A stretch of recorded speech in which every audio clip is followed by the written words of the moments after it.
ಎಲ್ಲರಿಗೂ ನಮಸ್ಕಾರ. ಕೆಲವೊಂದು ಸಂಸ್ಥೆಗಳು ನೂರಾರು ವರ್ಷಗಳ ಕಾಲ ಹೇಗೆ ಉಳಿಯುತ್ತವೆ ಅಂತ ಎಂದಾದ್ರೂ ಯೋಚಿಸಿದ್ದೀರಾ?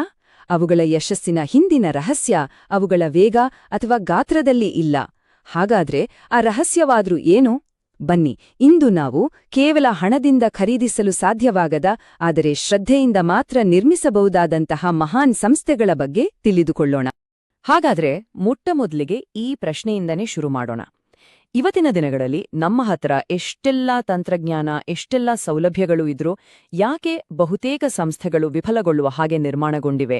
ಇದು ನಿಜಕ್ಕೂ ನಾವು ಸ್ವಲ್ಪ ಆಳವಾಗಿ ಯೋಚಿಸಬೇಕಾದ ವಿಷಯ ಅಲ್ವಾ? ಈ ಒಂದು ಮಾತನ್ನು ಗಮನಿಸಿ. ಅವರು ನಿಯಂತ್ರಣವನ್ನೇ ಸಾಮರ್ಥ್ಯ, ವೇಗವನ್ನೇ ಪ್ರಗತಿ ಮತ್ತು ನೆನಪನ್ನು ಅಪ್ರಸ್ತುತ ಎಂದು ತಪ್ಪಾಗಿ ಭಾವಿಸ್ತಾರೆ. ಇವತ್ತಿನ ಕಾರ್ಪೊರೇಟ್ ಜಗತ್ತಿನ ಬಹುದೊಡ್ಡ ತಪ್ಪು ಕಲ್ಪನೆ ಇದು. ಅಂದ್ರೆ ಎಲ್ಲವನ್ನೂ ಕಂಟ್ರೋಲ್ ಮಾಡಿದ್ರೆ ನಾವು ಸಮರ್ಥರು, ಫಾಸ್ಟಾಗೋದ್ರೆ ಅದೇ ಪ್ರಗತಿ ಮತ್ತು ಹಳೆಯ ಅನುಭವಗಳಿಗೆ ಬೆಲೆನೇ ಇಲ್ಲ ಅನ್ನೋದು. ಈ 3 ತಪ್ಪು ಗ್ರಹಿಕೆಗಳೇ ಅನೇಕ ಸಂಸ್ಥೆಗಳ ಪತನಕ್ಕೆ ಮೂಲ ಕಾರಣವಾಗ್ತಾ ಇವೆ. ಸರಿ, ಹಾಗಾದ್ರೆ ಮೊದಲು ನಾವು ಆಧುನಿಕ ಸಂಸ್ಥೆಗಳು ಎದುರಿಸ್ತಿರುವ ಬಿಕ್ಕಟ್ಟನ್ನ ಅರ್ಥಮಾಡ್ಕೊಳ್ಳೋಣ. ಇಂದು ನಾವು ವೇಗ ಮತ್ತು ದೊಡ್ಡ ಗಾತ್ರವನ್ನೇ ಯಶಸ್ಸಿನ ಅಳತೆಗೋಲು ಅಂತ ಅನ್ಕೊಂಡಿದ್ವಿ. ಆದ್ರೆ ಈ ಗೀಳಿನ ಹಿಂದೆ ಅಡಗಿರುವ ಅಪಾಯಗಳೇನು? ಯಾಕೆ ಸಂಸ್ಥೆಗಳು ಹೊರಗಿನಿಂದ ನೋಡಕ್ಕೆ ತುಂಬಾ ಬಲಿಷ್ಠವಾಗಿ ಕಂಡ್ರೂ ಒಳಗಿನಿಂದ ಅಷ್ಟು ದುರ್ಬಲವಾಗಿವೆ? ನೋಡಿ, ಈ ವೇಗದ ಹಿಂದೆ ಓಡೋದಕ್ಕೆ ನಾವು ತೆರಬೇಕಾಗಿರೋ ಬೆಲೆ ಇದೆಯಲ್ಲ, ಅದು ಸಣ್ಣದೇನಲ್ಲ. ಲೀಡರ್ಗಳು, ಎಂಪ್ಲಾಯೀಸ್ ಎಲ್ಲರೂ ಸುಸ್ತಾಗಿ ಬಳಲಿ ಹೋಗ್ತಾರೆ. ಸದಾ ಗಡಿಬಿಡಿಯಲ್ಲಿರೋದ್ರಿಂದ ಜನರ ನಂಬಿಕೆಯನ್ನ ಕಳ್ಕೊಳ್ತೀವಿ. ಎಷ್ಟು ವೇಗವಾಗಿ ಕಂಪನಿಗಳು ಮೇಲೆ ಬರ್ತವೋ ಅಷ್ಟೇ ವೇಗವಾಗಿ ಕುಸಿದು ಬೀಳೋದನ್ನು ಕೂಡ ನಾವು ನೋಡಿದ್ದೀವಿ. ಕೊನೆಗೆ ಉಳಿಯೋದು ಆಳವಾದ ಜ್ಞಾನವಲ್ಲ, ಬದಲಿಗೆ ಕೇವಲ ಮೇಲ್ನೋಟದ ಕೌಶಲ್ಯ ಮತ್ತು ಮನಸ್ಸಿಲ್ಲದ ಬದ್ಧತೆಯಿಲ್ಲದ ನಿಯಮ ಪಾಲನೆ ಮಾತ್ರ. ವೇಗದ ಜೊತೆಗೆ ಬರುವ ಇನ್ನೊಂದು ಗೀಳು ಅಂದ್ರೆ ನಿಯಂತ್ರಣ. ಅಂದ್ರೆ ಪ್ರತಿಯೊಂದನ್ನೂ ನಂಬರ್ಸ್, ಡೇಟಾ, ಮೆಟ್ರಿಕ್ಸ್ ಇಟ್ಕೊಂಡು ಕಂಟ್ರೋಲ್ ಮಾಡ್ಬೋದು ಅನ್ನೋದು. ಆದ್ರೆ ಇದು ಒಂದು ದೊಡ್ಡ ಭ್ರಮೆ. ಯಾಕಂದ್ರೆ ಅತಿಯಾದ ನಿಯಂತ್ರಣವೇ ಕೆಲವೊಮ್ಮೆ ವೈಫಲ್ಯಕ್ಕೆ ಹೇಗೆ ದಾರಿ ಮಾಡುತ್ತೆ. ಬನ್ನಿ ನೋಡೋಣ. ಇಲ್ಲಿ ದಕ್ಷತೆ ಮತ್ತು ಪರಿಣಾಮಕಾರಿತ್ವದ ನಡುವಿನ ವ್ಯತ್ಯಾಸವನ್ನ ನೋಡೋಣ. ತುಂಬಾ ಮುಖ್ಯವಾದದ್ದು ಇದು. ಎಫಿಷಿಯನ್ಸಿ ಅಂದ್ರೆ ನಾವು ಕೆಲ್ಸಗಳನ್ನ ಸರಿಯಾಗಿ ಮಾಡ್ತಿದ್ದೀವಾ?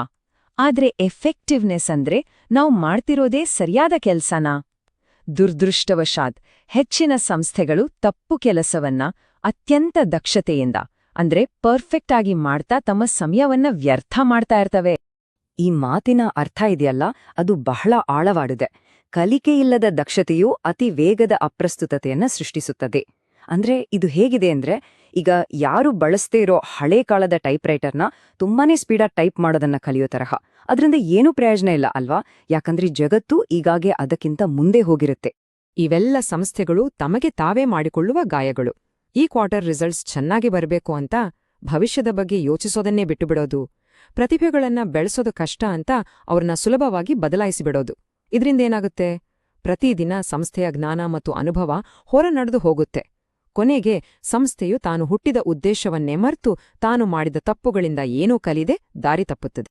ಹಾಗಾದ್ರೆ ಇದಕ್ಕೆ ಪರಿಹಾರವೇನು? ಇಲ್ಲಿದೆ ಒಂದು ಶಕ್ತಿಶಾಲಿ ಪರ್ಯಾಯ ಮಾದರಿ. ಇಲ್ಲಿ ಸಂಸ್ಥೆಯನ್ನ ಕೇವಲ ಲಾಭ ಮಾಡುವೊಂದು ಮೆಷಿನ್ ತರ ನೋಡೋದು ಬಿಟ್ಟು ಅದನ್ನ ಒಂದು ಜೀವ ಇರೋ ಗಿಡದ ತರ ನೋಡಬೇಕು. ಮೆಷಿನ್ನನ್ನ ಕಂಟ್ರೋಲ್ ಮಾಡ್ತೀವಿ, ಆದ್ರೆ ಗಿಡವನ್ನ ನೀರೆರೆದು ಪೋಷಿಸ್ಬೇಕು. ಇದೇ ನೋಡಿ ಕಲಿಕೆಯ ಕಾರ್ಖಾನೆಯ ಪರಿಕಲ್ಪನೆ. ಹಾಗಾದ್ರೆ ಈ ಕಲಿಕೆಯ ಕಾರ್ಖಾನೆ ಅಂದ್ರೆ ಏನು? ತುಂಬಾನೇ ಸರಳವಾಗಿ ಹೇಳೋದಾದ್ರೆ, ಇದು ಜನರನ್ನ ಕೇವಲ ಬ್ಯುಸಿಯಾಗಿ ಇಡುವ ಸ್ಥಳವಲ್ಲ, ಬದಲಿಗೆ ಅವರನ್ನು ಹೆಚ್ಚು ಬುದ್ಧಿವಂತರನ್ನಾಗಿ ಮಾಡುವ ಸ್ಥಳ.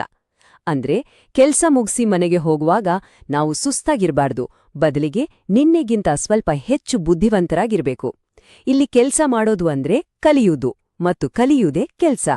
ನೋಡಿ, ಈ ಕಲಿಕೆಯ ಚಕ್ರ ಅಥವಾ ಲೂಪ್ ಎಷ್ಟು ಸಿಂಪಲ್ ಆಗಿದೆ ಅಂತ. ಇದು 4 ಹೆಜ್ಜೆಗಳು. 1, ಮೊದಲು ಒಂದು ಕೆಲ್ಸ ಮಾಡಿ. 2, ಆಮೇಲೆ ಸ್ವಲ್ಪ ಕೂತು ಏನಾಯ್ತು, ಯಾಕ್ ಹೀಗಾಯ್ತು ಅಂತ ಯೋಚಿಸಿ. 3, ಅದ್ರಿಂದ ಏನ್ ಪಾಠ ಕಲ್ತ್ವಿ ಅಂತ ಅರ್ಥ ಮಾಡ್ಕೊಡಿ. 4, ಕೊನೆಯದಾಗಿ ಮುಂದಿನ ಬಾರಿ ಅದೇ ಕೆಲಸವನ್ನು ಮಾಡುವಾಗ ಈ ಪಾಠವನ್ನು ಬಳಸಿ ನಿಮ್ಮನ್ನು ನೀವು ಸುಧಾರಿಸ್ಕೊಳ್ಳಿ. ಇದೊಂದು ನಿರಂತರ ಪ್ರಕ್ರಿಯೆ. ಈ ಹೋಲಿಕೆ ಇದೆಯಲ್ಲ, ಇದು ಎರಡೂ ಮನಸ್ಥಿತಿಗಳ ನಡುವಿನ ಅಜಗಜಾಂತರ ವ್ಯತ್ಯಾಸವನ್ನ ತೋರಿಸುತ್ತೆ. ಸಾಂಪ್ರದಾಯಿಕ ಸಂಸ್ಥೆಗಳಲ್ಲಿ ಜನ ಅಂದ್ರೆ ಬಳಸುವ ಸಂಪನ್ಮೂಲ, ಆದ್ರ ಕಲಿಕೆಯ ಕಾರ್ಖಾನೆಯಲ್ಲಿ ಜನ ಅಂದ್ರೆ ಬೆಳೆಯುವ ಕಲಿಯುವವರು. ಒಂದು ಕಡೆ ತಪ್ಪು ಮಾಡಿದ್ರೆ ಅದು ದೊಡ್ಡ ಅಪರಾಧ, ಹೊಣೆಗಾರಿಕೆ. ಇನ್ನೊಂದ್ ಕಡೆ ತಪ್ಪುಗಳು ಅಂದ್ರೆ ಡೇಟಾ, ಅದರಿಂದ ಕಲಿಯೋದಕ್ಕೆ ಸಿಕ್ಕ ಅವಕಾಶಗಳು. ಅಲ್ಲಿ ನಾಯಕ ಕಂಟ್ರೋಲರ್ ಆದ್ರೆ ಇಲ್ಲಿ ನಾಯಕ ಒಬ್ಬ ಮೆಂಟರ್. ಇಂಥ ಒಂದು ಬದಲಾವಣೆಯಾಗಬೇಕಂದ್ರೆ ನಾಯಕತ್ವದ ಪಾತ್ರವು ಸಂಪೂರ್ಣವಾಗಿ ಬದಲಾಗಬೇಕಲ್ವಾ? ಇಲ್ಲಿ ನಾಯಕ ಕೇವಲ ಬಾಸ್ ಅಲ್ಲ. ಅವರ ಕೆಲಸ ಕೇವಲ ಆದೇಶ ನೀಡುವುದಲ್ಲ, ಬದಲಿಗೆ ತಂಡದ ಕಲಿಕೆಯನ್ನು ಹೆಚ್ಚಿಸುವುದು. ಅಂದ್ರೆ ನಾಯಕತ್ವವು ಅಧಿಕಾರದಿಂದ ಪಾಲಕತ್ವ ಅಥವಾ ಪೋಷಕತ್ವವಾಗಿ ಬದಲಾಗುತ್ತದೆ. ಈ ಪಾಲಕ ನಾಯಕನ ಮನಸ್ಥಿತಿ ಹೇಗಿರುತ್ತೆ ಅಂದ್ರೆ, ಅವರು ಸಂಸ್ಥೆಯನ್ನ ತಮ್ಮ ಸ್ವಂತ ಆಸ್ತಿ ಅಂತ ನೋಡಲ್ಲ, ಬದಲಿಗೆ ಅದನ್ನ ಮುಂದಿನ ಪೀಳಿಗೆಗೆ ಚೆನ್ನಾಗಿ ಕಾಪಾಡಿಕೊಡ್ಬೇಕಾದ ಒಂದು ಜವಾಬ್ದಾರಿ ಅಂತ ನೋಡ್ತಾರೆ. ಅವರು ತೆಗೆದುಕೊಳ್ಳುವ ಪ್ರತಿ ನಿರ್ಧಾರದಲ್ಲೂ ನನ್ನ ನಂತರ ಬರೋವರಿಗೆ ಇದರಿಂದ ಒಳ್ಳೇದಾಗುತ್ತದೆಯಾ ಅಂತ ಯೋಚಿಸ್ತಾರೆ. ಅವರಿಗೆ ಅಧಿಕಾರ ಅನ್ನೋದು ಕುರ್ಚಿಯಿಂದ ಬರೋದಿಲ್ಲ, ಬದಲಿಗೆ ಅವರ ನಡತೆ ಮತ್ತು ವಿಶ್ವಾಸಾರ್ಹತೆಯಿಂದ ಬರುತ್ತೆ. ಹಾಗಾದ್ರೆ ಒಬ್ಬ ಲೀಡರ್ನ ನಿಜವಾದ ಯಶಸ್ಸನ್ನ ಅಳೆಯುವುದು ಹೇಗೆ?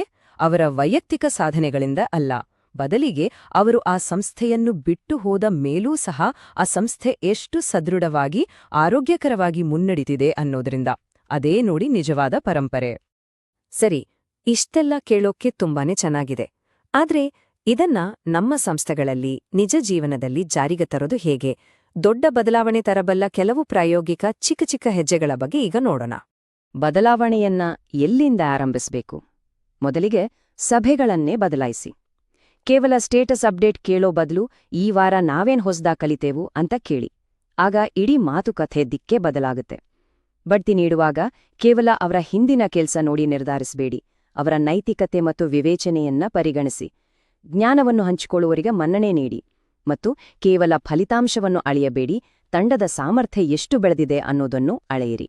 ನೆನಪಿಡಿ, ಒಂದು ಸಂಸ್ಥೆಯನ್ನು ಬದಲಾಯಿಸೋಕೆ ಇರುವ ಅತ್ಯಂತ ವೇಗದ ದಾರಿ ಅಂದ್ರೆ ಈ 3 ವಿಷಯಗಳನ್ನು ಬದಲಾಯಿಸೋದು. ಸಂಸ್ಥೆ ಯಾವುದಕ್ಕೆ ಬಹುಮಾನ ನೀಡುತ್ತದೆ, ಯಾವುದರ ಬಗ್ಗೆ ಹೆಚ್ಚು ಚರ್ಚಿಸುತ್ತದೆ ಮತ್ತು ಏನನ್ನು ಅಳೆಯುತ್ತದೆ.